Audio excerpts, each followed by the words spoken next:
네, 안녕하십니까. 저는 이번 2021학년도 남원 국제도예 캠프의 워크숍 작가로 위촉된 박충진이라고 합니다.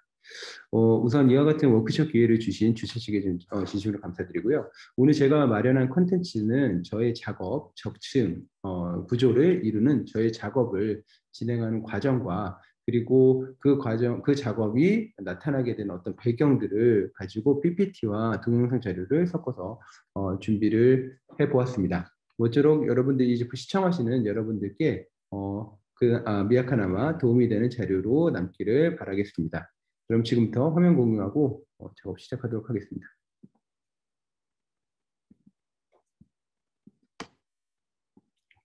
네, 우선 저희 작업은 재료의 변형과 적층 구조 표현이라는 어떤 타이틀을 가지고 주로 작업을 진행해 왔습니다.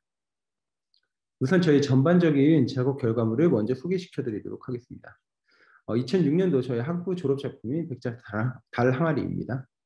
그리고 2008년도에 이제 대학원에 가면서 뭔가 다랑아리로부터 탈피하고자 하는 어떤 마음을 담은 새로운 조형 작품이고요. 그리고 2008년도에 광주 백자 공모전에서 대상을 수상한 백자 필통 시리즈 공존 시리즈였습니다.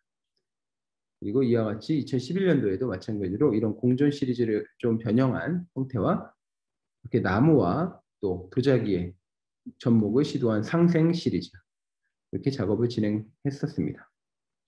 이와 같이 좀 다른 두 가지 개체들이 뭔가 이질적이고 이렇게 서로 다른 것들, 다른 색깔들을 하나의 기물에 녹여내는 것들은 이제 조선백자의 다랑아리의 어떤 조화 그리고 둘이 합쳐 하나 된 아름다움을 표현하는 그와 같은 주제성에서 비롯됐다고 볼 수 있습니다.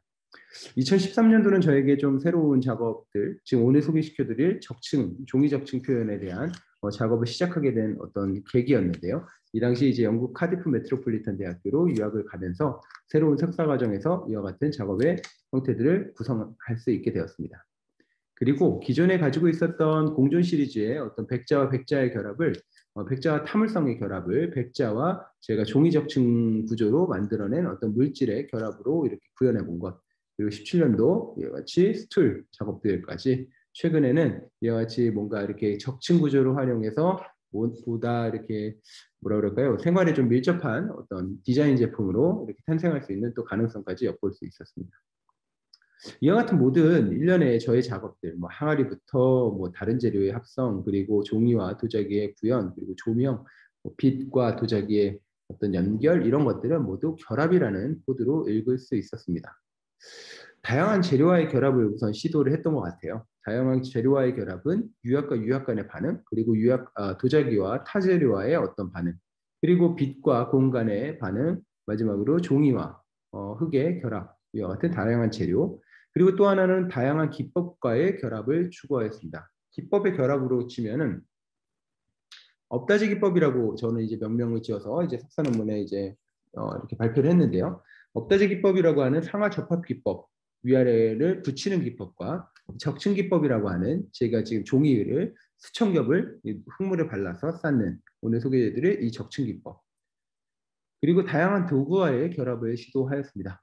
이렇게 뭐 붓으로 당연히 슬립을 바르는 1차원적인 어떤 도구의 활용부터 뿐만 아니라 전동 공구라든가 이런 것들을 다 완전히 소성 이후에 소성을 다한 도자기의 다공재 물질성을 이용하여서 이렇게 글라인더로 갈아서 형태를 만들기도 하였습니다. A와 B 플러스 A 플러스 B는 과연 무엇인가라는 어떤 화두를 던졌을 때 새로운 창조물은 어떤 이질적인 것들의 융합, 결합에서 온다라고 어떤 대전제를 깔고 보게 되었어요. 그래서 베르너 하이젠버그는 인간의 사상사에서 가장 비옥한 발전은 두 개의 서로 다른 생각의 흐름이 만나는 지점에서 일어났을 것이다. 이와 같은 그 융합론을 모토로 저의 작업을 좀 설명할 수 있었던 것 같습니다. 물리적 결합, 화학적 융합, 생물학적 융합 이와 같은 이 3단계의 융합 과정을 거쳐서 저의 작업은 물리적 결합이라고 하는 타재료와 도자기의 단순 결합 그리고 화학적 융합이라고 하는 종이와 뭐 흙물을 함께 섞어서 새로운 물성들을 표현해내는 것 그리고 마지막으로 생물학적 융합은 이 시대가 요구하는 시대적 요구에 부응하는 어떤 융합 결과물을 또 한 번 변환하는 이 마지막 펜트레이 작품들 뭐 이런 제품들까지 뭐 이 3단계 융합 과정을 거쳤다고 말씀을 드릴 수 있겠습니다. 그래서 이제 모든 창조물은 기법, 도구, 재료, 전통, 뭐 세계화, 문화, 인문 여러 가지 분야와 언제든지 인접 분야와 함께 협업하고 그리고 같이 생각할 수 있는 같은 선상에서 놓고 논의할 수 있는 열린 마음이 중요하다라고 저는 생각을 하고 있습니다. 전개 프로세스를 먼저 영상으로 먼저 보여드리기 전에 먼저 이렇게 설명을 좀 드릴게요. 발상에서는 먼저 제가 카디프 메트로폴리탄 대학교에서 유학하던 시절에 당시 박물관, 웨일즈 박물관에서 봤던 오래된 주얼리에서 영감을 받았습니다. 이 엄청나게 오래된 고대 주얼리, 그러니까 지금으로는 거의 상상도 할 수 없는 그와 같은 시절에 인류는 어떤 공예적 재료 혹은 자연적 재료를 변형하고 가장 원초적인 방법으로 이렇게 밴딩하거나 구부리거나 이런 탄성을 이용한 팔찌처럼 이와 같이 원초적인 기법들과 원초적인 조형성들을 표현해냈다는 것이죠. 저는 이와 같은 원초적인 조형성과 표현법에 좀 주목하게 되었습니다. 제가 재료를 처음으로 대했던 그런 시절로 다시 저의 마음을 돌이켜보고 이것을 새로운 마음으로 한번 접근해보는 건 어떨까라는 생각이었던 거죠. 우리는 알게 모르게 태어나서부터 지금까지 너무 많은 재료의 사용법과 재료의 속성을 자연스럽게 익히곤 합니다. 하지만 그 이전에 인류가 이런 철을 다루고 흙을 다루는 그 최초의 시도에서의 인류의 어떤 태도는 그렇지 않았다는 거죠. 새로운 마음으로 새로운 시도들을 진행을 했을 텐데 그와 같은 마음으로 한번 저는 진행해보자는 생각을 했습니다. 그래서 다양한 이런 종이라는 새롭지 않지만 전혀 새롭지 않지만 값싸게 여러 군데에서 구할 수도 있고 그리고 또 실험하기에 크게 뭐라 그럴까요? 부담이 없는 재료인 이런 종이를 가지고 다양한 실험을 진행을 해봤죠. 마치 초등학생이 우리 공작 시간에 놀이하듯이 여러 가지 실험을 진행했던 것 같아요. 그러다가 문득 이제 뭐 종이 풀이라든가 종이 탈, 뭐 여러 가지 종이의 형태들을 고착화시키는 방법들을 흙물을 통해서 이렇게 구현을 한번 해보는 시도를 우연히 하게 됐고요. 이 흙물로 구현하는 시도는 이윽고 종이의 물성을 흙으로 자연스럽게 변환하는 어떤 과정까지 연결이 되었습니다. 종이의 물성을 그대로 살릴 수 있는 가장 좋은 방법은 종이 자체에 흙물을 바르는 것이었던 거죠. 이와 같이 종이로 이렇게 거대한 텐트나 루프 형태를 만들어서 실제 어떤 공간감을 연출해 보기도 했고요. 근데 이와 같이 뭐 종이로 여러 가지 실험을 하고 뭐 키친타올로 여러 가지 뭐 루프 프로젝트를 하다가 이제 이 종이를 다시 재활용하기 위해서 이렇게 다시 종이를 수거하고 쌓아 놓았습니다. 근데 이렇게 켜켜이 쌓인 사실 종이 이 키친타올을 저렇게 많이 뜯어가지고 쌓을 일은 별로 없죠. 롤 형태로 이렇게 쓰고 버리고 하는 것이지 이걸 쌓아놓고 두고 보는 이런 경우는 거의 없을 텐데 저는 이거를 조형의 매개체로 사용을 했었고 그것을 다시 재활용하기 위해서 이렇게 쌓는 과정을 거치다 보니 이윽고 제가 그 당시 이제 카디프가 해안가에 있는 도시인데요. 그 해안가에서 바라봤던 기암괴석 그리고 이런 지층의 형상들을 떠올리게 되었습니다. 이 종이는 단순하게 그냥 키친타올의 더미로서 느껴질 수도 있겠지만 저에게는 일주일 동안 설치했던 어떤 텐트의 원자재이기도 하면서 제가 일주일 동안 그 공간 안에서 여러 가지 생각들을 또 떠올리게 한 매개체이기도 했습니다. 이 매개물들이 이렇게 하나하나 쌓여 있다는 것은 그 저의 일주일간의 역사 그리고 일주일간의 과정들을 고스란히 담고 있다는 느낌을 저 스스로 받게 되었어요. 그 느낌에서 저는 이것을 바로 기록으로 남기고 싶다. 이 기록이 이 형태가 그대로 형질로 남게 된다면 제가 얘기하고자 하는 이 유학 시절의 어떤 시간성 그리고 저의 역사성을 드러내는 작업으로 진행할 수 있지 않을까라고 생각하면서 바로 실행에 한번 옮기게 되었습니다. 이 과정은 제가 동영상으로 조금 있다가 다시 좀 더 자세하게 설명을 드릴 건데요. 먼저 흙물을 키친타올에다 이렇게 한 겹씩 바르게 되었습니다. 이와 같은 종이의 더미를 그대로 구현하는데 가장 좋은 방법은 담그거나 이렇게 담갔다 빼는 것보단 오히려 이렇게 바르는 것이 종이를 한 장 바르고 한 장 한 장 옮겨서 쌓는 것이 가장 좋은 방법이었죠. 이렇게 쌓여진 아래처럼 이렇게 쌓여진 종이를 굽고 이런 원자재를 만들어내고요. 이런 원자재는 다시 저의 전동 공구를 이용한 글라인더를 이용해서 다시 가공을 하게 됩니다. 그러니까 이렇게 네모난 박스 형태를 이렇게 둥글게 가공하기도 하고 이렇게 둥글게 가공을 하기도 합니다. 그리고 나서 가공 후에 다시 이제 1250도로 이미 뗀 자화가 된 흙이죠. 흙이지만 다공질의 어떤 구조 때문에 흙임에도 불구하고 도자기 자화된 도자기임에도 불구하고 이렇게 글라인더로 갈아낼 수 있게 됩니다. 이 과정은 전혀 기존의 도자기가 가지지 못하는 새로운 물성이라고 생각하고 있습니다. 그래서 여기서 이 과정에서 저희 작업의 좀 특징이 보여질 수 있다고 볼 수 있고요. 그리고 나서 이제 다 갈고 형태를 잡은 거에다가 다시 스프레이로 유약을 뿌립니다. 그리고 나서 다시 1250도, 80도 고온 소성을 다시 하죠. 그렇게 해서 이렇게 마지막 파이널 작업을 만들게 됩니다. 이와 같은 파이널 작업에는 여러 가지 도구들이 쓰이죠. 이런 글라인더라든가 홀서라든가 그리고 이런 톱 같은 거 여러 가지를 쓸 수 있어요. 물론 목공에 쓰이는 재료들을 하면 마모는 되지만 마모가 되기 때문에 다이아몬드 재질로 되어 있는 공구가 필요합니다. 마치 석재를 가공할 수 있는 석재 툴만 있으면 이 구조와 이 도자기는 갈린다는 거죠. 조각이 된다는 겁니다.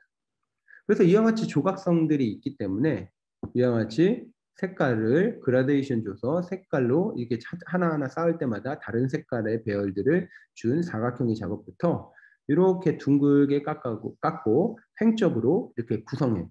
그러니까 처음에는 이거는 누이어서 작업을 한 거죠. 누이어서 이렇게 하나하나 쌓고 다시 세워서 이렇게 조각을 한 작업들. 그리고 때로는 작업이 가마 안에서 뒤틀려서 이렇게 나오기도 합니다. 이렇게 뒤틀린 작업 결과물에 대한 어떤 이렇게 그대로 살려내는 그런 식의 작업들. 그리고 이렇게 패치 형태로 서로 얼기설기 이렇게 붙여가면서 과거 뭐 조각보의 형태라든가 이런 것들을 좀 차용해서 저의 어떤 즉흥적인 행위가 담긴 이와 같은 조형 결과물들도 있고요. 또 이 시리즈는 공존 시리즈의 어떤 두 가지 이상의 개체들의 결합을 제가 만든 종이 적층 결과물과 종이 슬립 적층 결과물과 그 백자를 다시 이어붙여서 만든 이런 결과물들이 있습니다. 이런 결과물들은 바로 이제 뭐 전시나 여러 전시에서 좀 선보이게 되었고요. 그리고 많은 관객들의 호응들을 얻을 수 있었습니다. 그리고 특이한 어떤 경험들은 이 물성에 대한 무게감이었는데요. 어떤 분들은 이걸 되게 무겁게 보시기도 해요. 왜냐하면 두께감이 되게 있죠. 기존의 도자기가 가질 수 없는 엄청난 두께감을 한 4, 5cm 정도의 두께를 가지게 됩니다. 그리고 특히 이것은 두껍다고 해서 기존의 도자기처럼 터지진 않아요.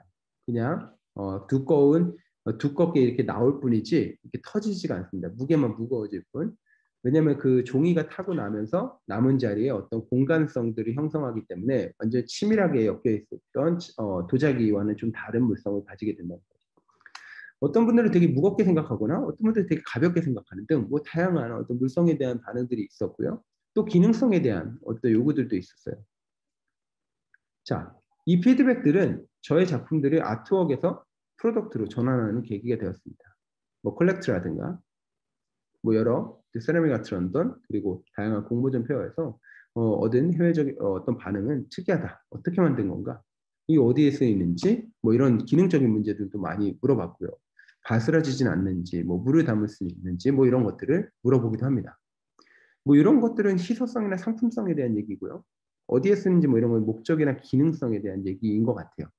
그럼 이 예술적 가치와 실용적 가치 이 두 가지를 어떻게 내가 함께 담아낼 수 있을 것인가에 대한 얘기를 저는 예술적 가치로서 이제 이것을 좀 더 새롭게 검증하고 가공하는 방법들에 대해서 그리고 가마에서 이미 구워져 나온 도자기를 다시 가공해서 기계 형태로 만들어내는 이와 같은 과정들을 특허로 정리를 했고요. 그리고 도장 연구를 통해서 논문으로 게재를 하기도 했습니다. 그리고 또 이런 소재의 어떤 아카이빙은 Material District라는 네덜란드에 근거를 두고 있는 소재 아카이빙 회사의 어떤 사이트에 이렇게 좀 등재가 되기도 했고요.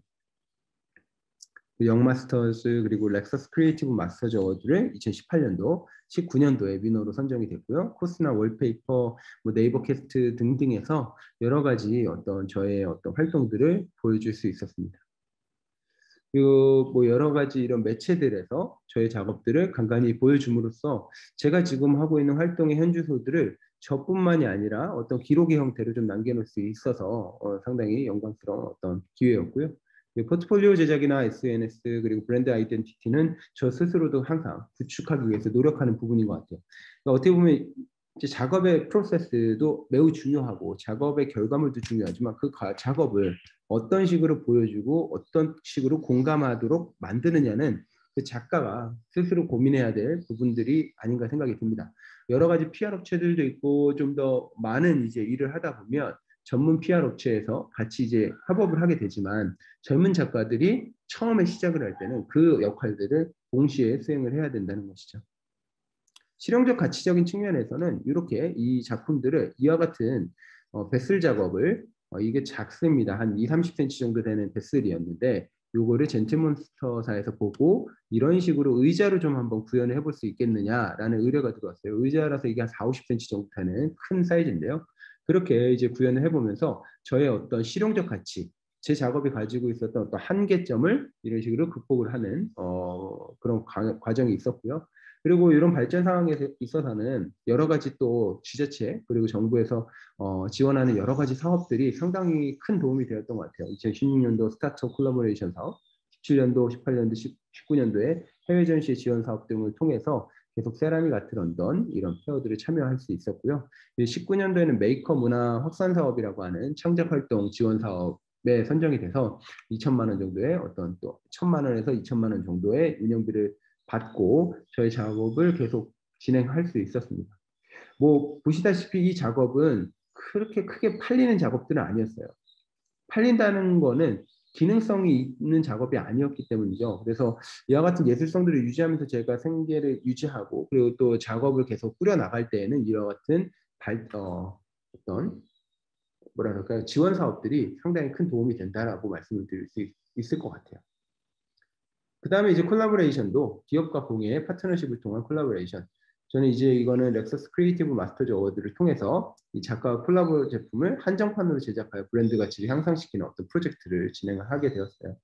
그래서 이와 같은 브랜딩과 전문 포토그래퍼가 이렇게 뭐라 그럴까요? 이렇게 세팅해 놓은 이런 사진들 그리고 챕터 1과 렉서스 어떤 크리에이티브 마스터즈 사이트를 통해서 이렇게 판매하는 그런 일련의 과정들을 경험함으로써 저의 물성들, 제 종이 접친 물성들이 가지고 있는 한계점들을 좀 더 과감하게 탈피하고 극복하는 과정들이었고요. 이와 같이 이제 협업을 젠트몬스터사와의 협업을 통해서 이와 같이 이미지 작업, 제 작업과 선글라스를 같이 병채놓은 이미지 작업과 그리고 이렇게 의자, 아까 보여드렸던 화병을 의자로 만들고 이렇게 테이블로 제작한 것이죠. 저희 최초의 아이디어 전개 과정이었고요. 이게 실제로 구현된 모습입니다.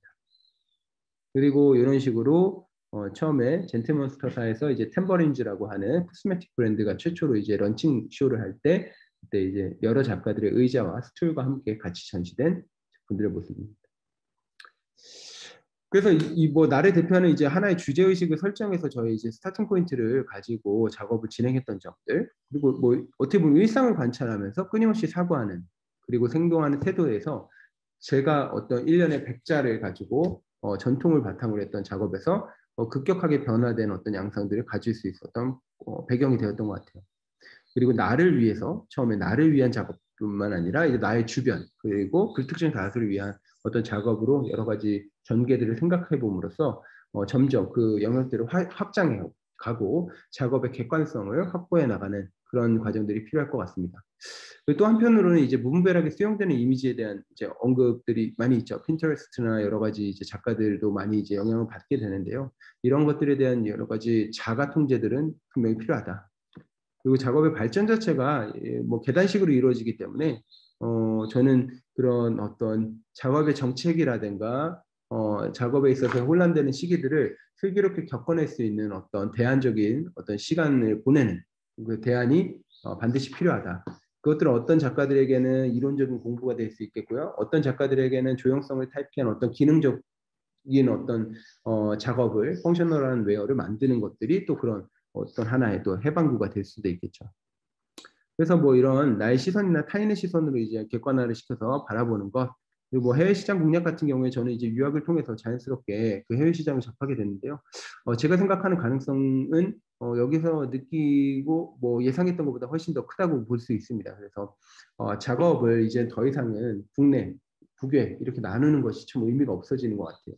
당연히 해외 시장은 우리가 우리의 시장으로 함께 바라봐야 되는 그런 어떤 상황이 아닌가라는 생각이 듭니다. 그리고 박물관이나 미술관에 소장될 수 있는 작업의 어떤 뭐 그런 부분들까지도 저는 여러 가지를 좀 생각하면서 지금까지 작업에 임해오고 있는 것 같습니다. 네, 제가 그러면은 지금 제가 작업하고 있는 어떤 작업의 과정들을 좀 보여드리고자 합니다. 지금부터 작업 종이 슬립 적층 기법인데요. 한번 시청을 하시면서 내용을 확인해 주시기 바랍니다.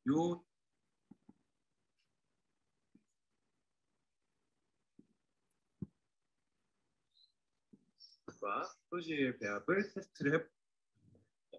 이 작품은 네, 이 작품은 지금 제가 그 적층으로 작업했던 작업이긴 합니다. 근데 이제 보시면은 이 적층이 되어 있는데 위쪽은 살짝 반짝반짝하고요. 아래쪽은 종이 적층의 느낌들이 그대로 살아있죠. 그래서 이 작품은 가장 최근에 2020년도부터 작업했던 콜락스 폼이라는 작품의 시리즈인데요.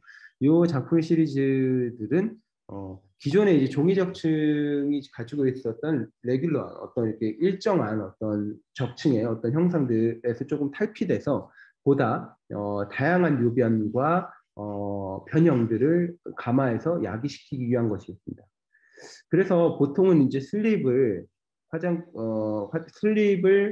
그 키친타올에다 발랐는데요. 그 슬립에 일정 부분의 유약, 투명유라든가 뭐 여러 가지 유약들을 5대5 정도로 배합을 해서 한쪽 면에는 슬립과 유약이 섞인 면을 발라주고요. 다른 한쪽에는 그냥 슬립만 발랐죠. 대신 이제 같은 색을 베이스로 하고 있기 때문에 투명유가 50% 좀 더 비중을 갖고 있는 부분은 자연스럽게 이렇게 녹겠죠. 가마에서 녹게 되고, 그리고 그냥 종이로 되어 있는 부분, 그러니까 슬립으로만 되어 있는 부분은 그대로 일정하게 살아남게 됩니다. 지금 보여드린 이 돌멩이는 그 유약의 성분을 거의 5대5인데 처류 계통으로 한번 진행을 했던 거예요. 그냥 저것도 마찬가지로 저렇게 적층으로 쌓았던 건데 가마를 굽고 나왔더니 저렇게 둥글게 거의 녹아서 나왔어요. 여기가 어떻게 보면은 제가 그동안에 이제 작업을 하면서는 슬립의 배합에 치중하기보다는 슬립과 유약의 유약이 아니라 안료의 배합에 많이 신경을 썼다면 이제 유리질화시키는 유약의 성분들을 가지고 같이 한번 배합을 했더니 여러 가지 형태적인 그리고 결과물에서의 변형들이 많이 야기가 되었습니다. 어떻게 보면 새로운 단계로 작업이 좀 진입했다고 볼 수도 있을 것 같습니다.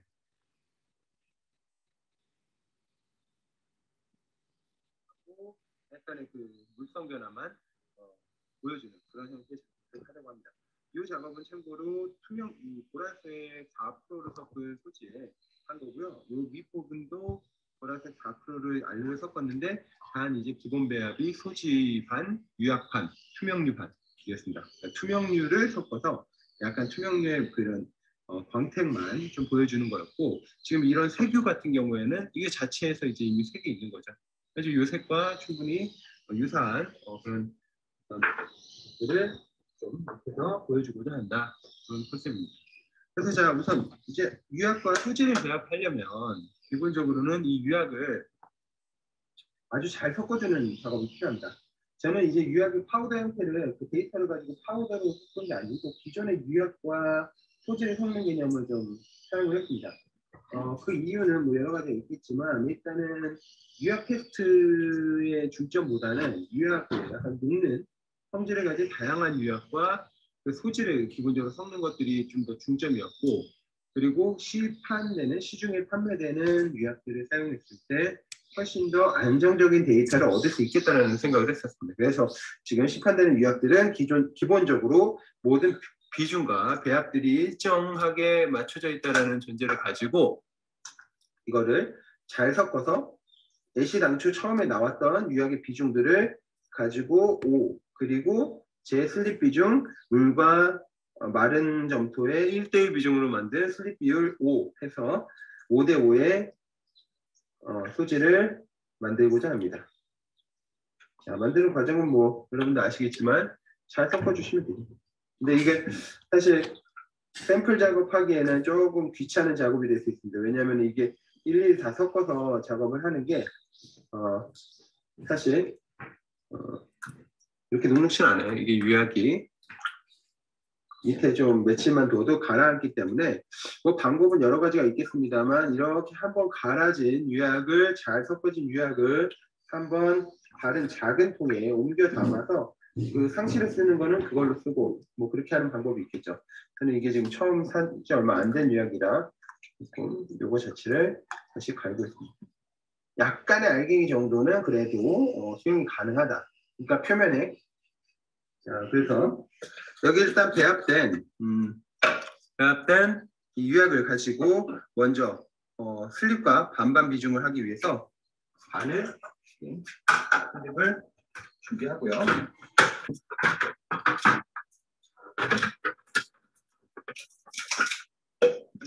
네, 200을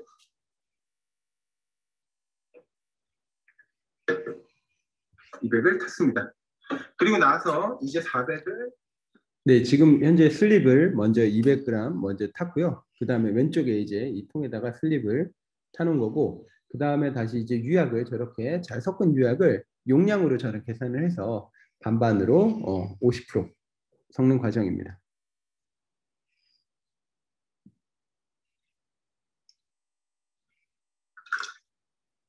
네, 400을 맞췄습니다. 이렇게 하나의 샘플이 완성이 됐죠. 네. 아이언블루 유약에 이 5대5로 섞은 슬립이 완성이 된 겁니다. 이제 요거는 섞으면 되고 앞으로 섞어서 이 소지와 좀 맞춰보려고 합니다. 이 소지와 이 M3 브라운, M3이라고 하는 브라운 안료를 약 4% 섞어서 이 소지와 좀 맞춰보려고 합니다. 자, 지금 현재는 여기 왼쪽 오른쪽에는 여기 그 아까 아이언블루 유약 50대 슬립 50으로 섞어 놓은 것, 그리고 여기는 지금 현재 슬립만 있는 거죠. 거기에다가 이제 이 아이언블루 5대5의 어떤 이 색깔과 그냥 색만 좀 비슷한 어떤 안료를 좀 찾아서 M3라는 안료를 가지고 여기다가 백자 슬립에다가 이제 첨가를 해서 색톤은 비슷하되 이제 나왔을 때 어떤 물성만 좀 다르게 표현하려는 어떤 시도였습니다. 그래서 지금 따로 저기다가 약 4% 정도를 섞기 위해서 16g을 안료를 먼저 쟀고요. 그 다음에 저기다 물을 섞죠. 물을 섞어가지고 재워놓은 후에 이제 슬립과 조합을 하게 됩니다. 그래서 기존의 슬립 이렇게 자, 이 두 가지 왼쪽에 아이언블루와 오렌지 오른쪽에 M3 안료, 갈색 안료가 4% 섞인 흙을 좀 양이 좀 적은 거일 경우에는 가급적이면 전자계량기를 쓰는 게 좋습니다. 왜냐하면은 미세한 차이에도 변화가 좀 많이 있기 때문에 전자적으로 쓰는 걸 좀 권해드리고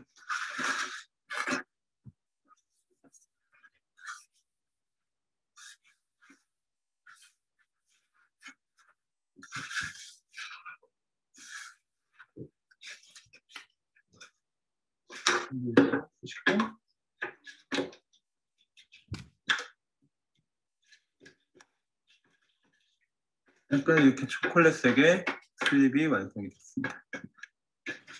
그리고 왼쪽에 아이언블루와 유약이 반반 섞인 슬립과 유약이 반씩 섞인 것도 슬립하고 잘 배합을 해줍니다. 네. 슬립하고 잘 배합을 해주고 하고 이제 어느 정도 다를 것들에 대한 준비는 이제 끝났습니다. 그러면 이제 나무판을 준비해 주시면 되겠죠. 키친타올입니다. 저는 이 작업을 위해서 이 정도의 크기, 제가 만들려는 크기들은 대략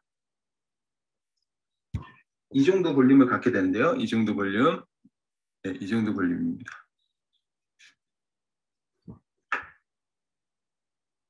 이걸 만들기 위해서 대략의 이 브림 재질상 키친타올 30장 정도가 들어가고요. 30장을 먼저 일단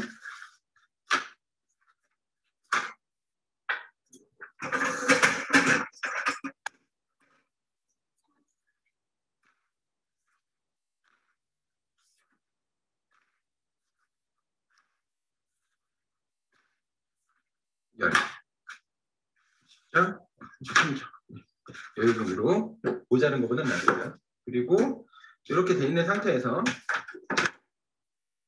이것을 저 형태를 만들기 위해서는 기본적으로 약 이걸 세 등분 접고 이렇게 접은 반 접은 사이즈가 기본이 됩니다.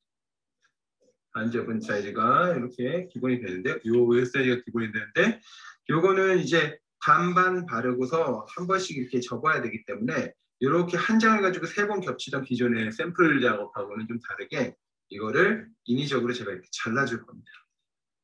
그래서 이렇게 하나, 둘, 셋 이렇게 잘랐죠. 그다음에 이것을 3등분 해줍니다.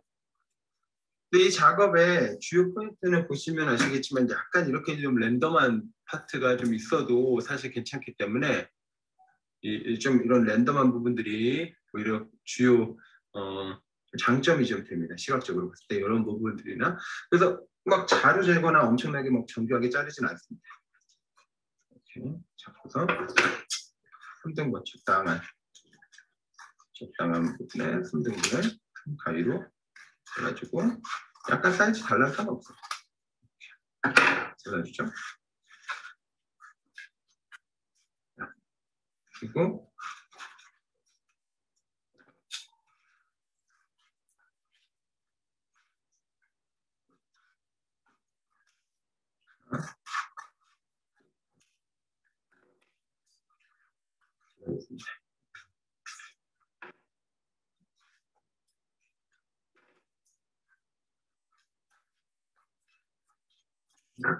마음 가는 대로 적당히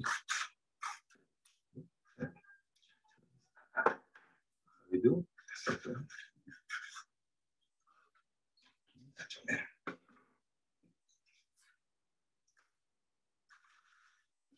이렇게 총 10장을 3등분 했으니까 다시 30장이 됐겠죠. 여기 이제 30장, 30장, 30장, 30장 이렇게 돼 있는데 그러면 총 90장. 90장이 되고 90장을 이걸 절반으로 접어서 쓸 것이니까 총 180 레이어가 요 작업에 들어가게 되는 겁니다. 자, 그러면 이걸 양쪽에 잘라주고요. 다시 제 손에 편한 왼쪽에 넣겠습니다. 이쪽에 넣고 이쪽에 넣고요. 이제부터 여기서 반씩 발라서 이제 접고 이쪽에다 올려놓는 그런 식으로 작업을 진행하겠습니다. 자, 볼게요. 이거는 지금 유약이 있는 부분 절반, 유약이 있는 비슷한 톤의 소지와 알료의 배합 절반. 자, 이렇게 그러면 이렇게 갔죠. 여기다 한 3장 정도는 같이 쌓고 이렇게 하고 있습니다. 왜냐하면 이게 사실 한 장 한 장 해주면 더 좋긴 한데 시간도 좀 많이 들고 그 시간에 대비해서 이렇게 많은 효율성을 갖고 있지는 않는 것으로 제가 판단해서 이렇게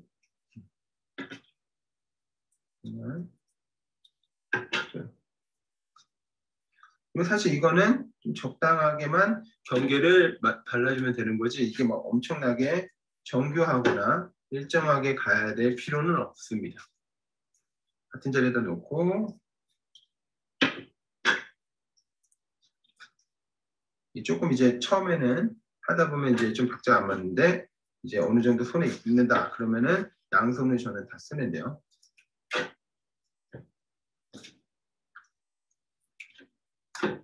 그래서 작업 공간이 상당히 주변이 좀 지저분해지죠.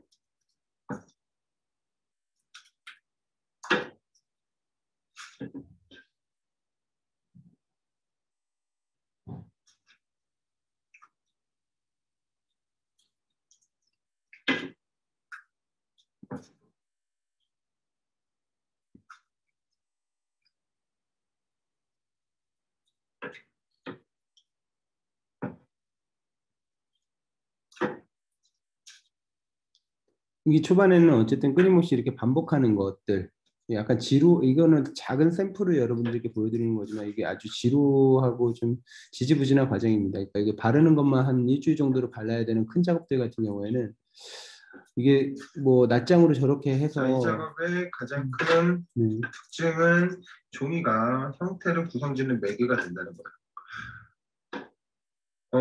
지금 처음에 이제 5대5로 섞은 요 슬립 같은 경우에는 여러분들 이거 만약에 해가지고 슬립을 조금 물을 뺀 다음에 점토 상태로 만들어 볼 수도 있겠죠. 근데 이제 점토 상태가 되면 이제 유약의 성질들은 기본적으로 뼈대를 이루는 점토의 성질하고는 조금 다르게 저희가 기본적으로 말하는 소지와는 좀 다른 성질을 좀 갖고 있기 때문에 가소성이 좀 부족할 수 있습니다. 그래서 그걸 가지고 뭔가를 만들어내거나 이렇게 좀 포일을 하거나 손성형하는 거에는 상당히 좀 어려움이 있을 수 있죠. 근데 이거는 이제 슬립 상태에서 그냥 발라서 종이에다 흡수를 시키는 거기 때문에 어떤 성질이어도 상관이 없다는 거죠.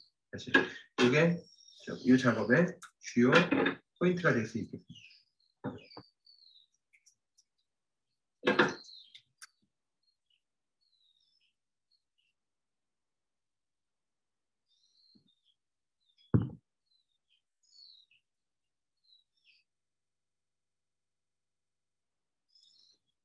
네, 이제 빠른 화면으로 조금 이렇게 1년에 이제 반복되는 행동들이라 빠른 화면으로 좀 보여드리고자 합니다.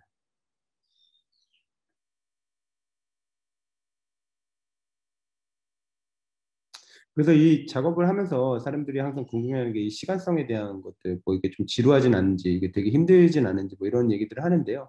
이 초반, 뭐랄까, 초반에 한 20% 정도가 가장 힘든 것 같아요. 어떻게 보면 초반 20%를 견뎌내고, 그다음부터 무언가를 뭐 듣거나, 아니면 뭐 생각하거나, 보거나 하면서 똑같은 행위를 계속 반복할 뿐이기 때문에, 어떻게 보면은 오히려 머릿속은 훨씬 더 맑아지는 느낌을 받게 됩니다.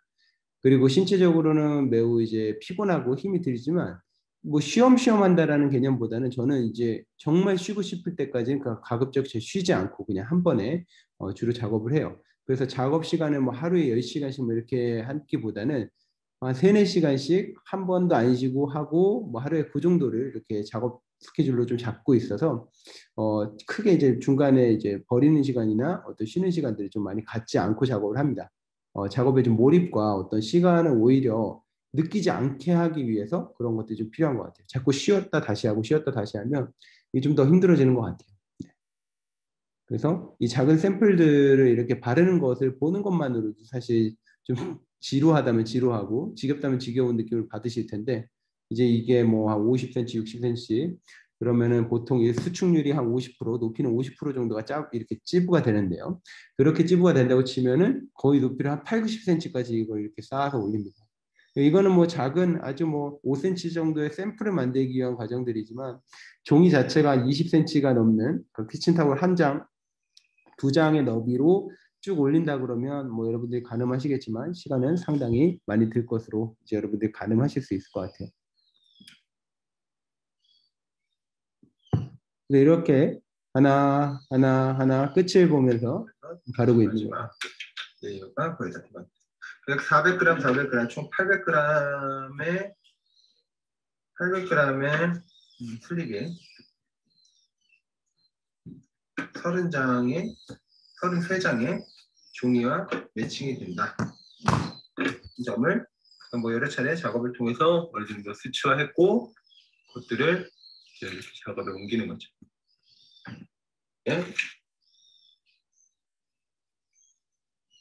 그리고 마지막 장을 올려놓았습니다. 원하는 사이즈에 해당하는 종이가 완성이 됐습니다. 이렇게 이제 높이가 어느덧 쌓여 있죠.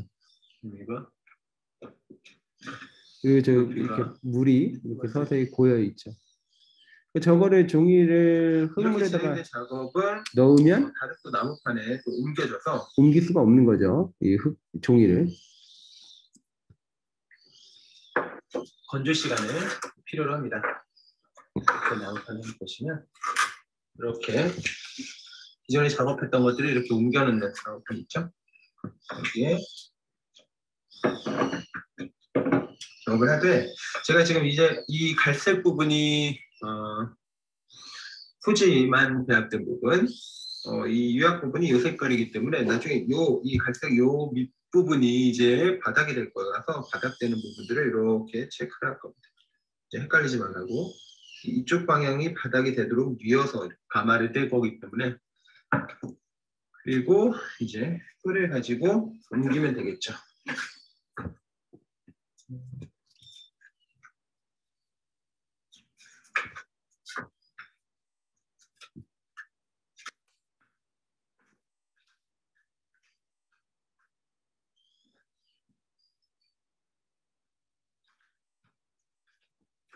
네, 이제 마지막으로 그리고 옮기는 장면입니다. 어? 이렇게 살짝 들고 살짝 들어서 피자를 떠내듯이 살짝 옮겨서 이렇게 옮기면 마무리가. 네. 이상으로 제 작업의 어떤 일련되는 과정들을 좀 보여드렸습니다. 보시면 뭐 이렇게 보시는 바 그대로 매우 직관적이고 어떤 뭐 이렇게 슬수가 유행수가 좀 없는 작업이긴 합니다. 제가 원하는 형태를 만들기 위해서 반드시 그 정도의 형태를 쌓아 올려야 하고요. 그리고 그 높이나 어떤 수축률을 감수해야 하는 어떤 작업이기도 합니다. 하지만 이 작업을 13년도부터 벌써 이제 어느덧 한 7, 8년 정도 작업을 하다 보니 저에게는 어떤 이런 시간을 겪어내는 일 자체가 어떤 일로 느껴지기보다는 때로는 어떤 때는 일상 속에서 느껴지는 여러 가지 스트레스를 좀 해소하는 어떤 하나의 방편이 되기도 하고요. 힐링적 요소로도 혹은 또 치유적 요소로 많이 사용이 되기도 했던 것 같아요. 그래서 저의 뭐 이런 일련의 작업의 행위가 뭐 치유나 일련의 어떤 힐링 뭐 이런 것들을 이야기하고 있지는 않지만 미술이라는 작업의 어떤 위대함 그리고 창작자가 가질 수 있는 여러 가지 마인드들에 대해서 제가 스스로 제 작업을 하면서도 많이 느끼게 되는 어떤 그런 지점이었습니다. 지금까지 저의 어떤 작업의 어떤 과정들을 지켜봐 주셔서 감사드리고요. 비록 짧은 시간에 어떤 PPT와 같이 영상을 좀 구성하느라 여러분들의 어떤 가려운 부분을 다 긁어드릴 수는 없었겠지만 미약하나마 좀 도움이 됐으면 하는 마음이고요. 혹여라도 이 영상을 보시고 추가로 좀 더 궁금하신 사항이 있으시면 언제든지 저에게 개별적으로 이메일을 통해서 연락을 주시면 친절하게 설명을 또 드리도록 하겠습니다. 아무쪼록 이제 코로나 이후에 여러분들과 함께 직접 대면으로 워크숍도 할 수 있는 그런 시기가 빨리 오길 바라는 마음을 가지면서요. 이 워크숍 영상을 마치도록 하겠습니다. 감사합니다.